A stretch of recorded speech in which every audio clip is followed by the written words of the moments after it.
sprouts are very well known for helping to fight and prevent cancer due to a compound in them called sulforaphane.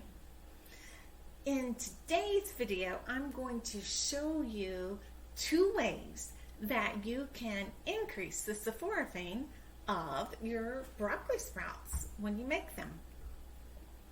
So I'm Susan Gleaton, a registered dietitian, and I specialize in digestive health, which sulforaphane also helps.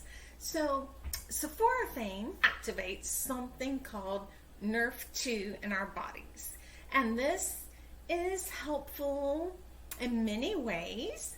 Not only does it help to fight and prevent cancer, but it has been shown in studies to be of benefit with Alzheimer's, Parkinson's, multiple sclerosis, gut health, as I mentioned, bone health, and also helping your immune system to ward off or to protect our bodies. So cruciferous vegetables such as broccoli, cauliflower, radishes, Brussels sprouts, mustard, and the sprouts of those plants are very high in a compound called glucorophanin. I may be mispronouncing some of these, but glucorophanin, something like that. And broccoli sprouts are the highest in glucorophanin of anything else that they found, and that's why they are touted as being like the best for fighting and preventing cancer. Well, in order for glucorophanin to be activated, it needs something else called myrokinase, which is also in the cruciferous vegetables. But it's higher in some cruciferous vegetables than others. It's pretty high in like mustard and mustard greens and radishes, arugula, a few other of those foods. So a study was done, I can't remember what year, and they found that if they combined radish sprouts and broccoli sprouts, that it increased the sulforaphane content of broccoli sprouts. So that led me on a mission. Well, first of all, I was very glad to hear that because I was already making broccoli sprouts and I was also making radish sprouts. But I was alternating when I made them. I'd make broccoli sprouts one time and radish sprouts the next time. So when I heard about consuming them together is even better, I started making like a quart of broccoli sprouts and a quart of radish sprouts, and taking some out of each one and using those. We use them to top our salads with for dinner. I didn't think that I could make them together because the radish sprout seeds are so much bigger than the broccoli sprout seeds, so I didn't think it would work. But I did an experiment and found out that it does work. I can make them both at the same time in the same jar. So this is what I do, just real quickly. Normally I would use 4 tablespoons of radish sprouts in a quart jar. This is a 2 tablespoon measure. So instead of 4 tablespoons, I just use 2 tablespoons. And then normally I would use 3 tablespoons. I have these labeled, so I know how much to use.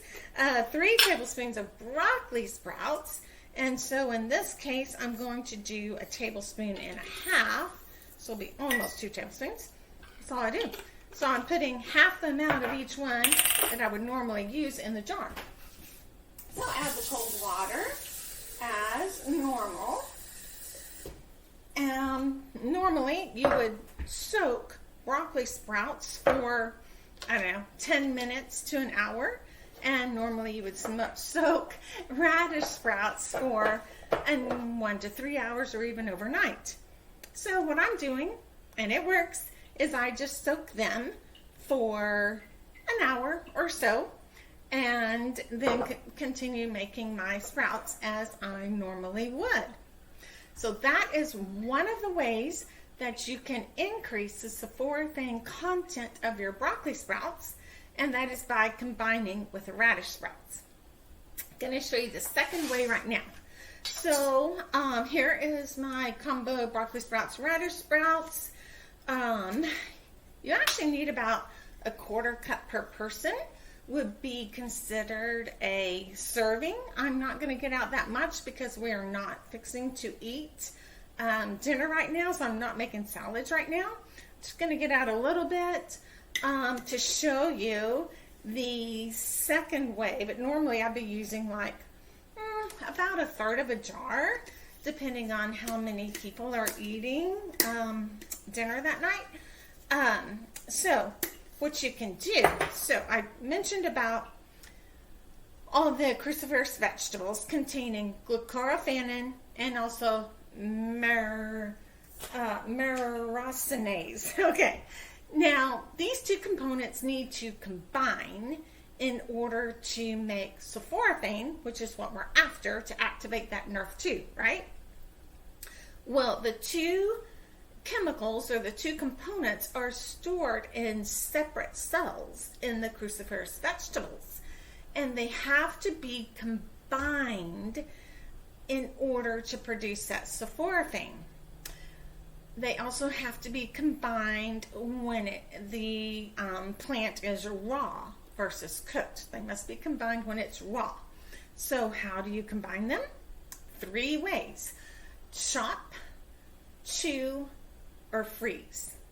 So you can chop them, you can chew them really well, or you can freeze them. All 3 of those ways will damage the cells so that they can mix. They only need about 10 minutes to, be sure it's all combined. So I usually put these on our salads, and yes, we chew our salads, but how many times do we forget to chew well, or how well are those broccoli sprouts really getting chewed when combined with the lettuce and everything else?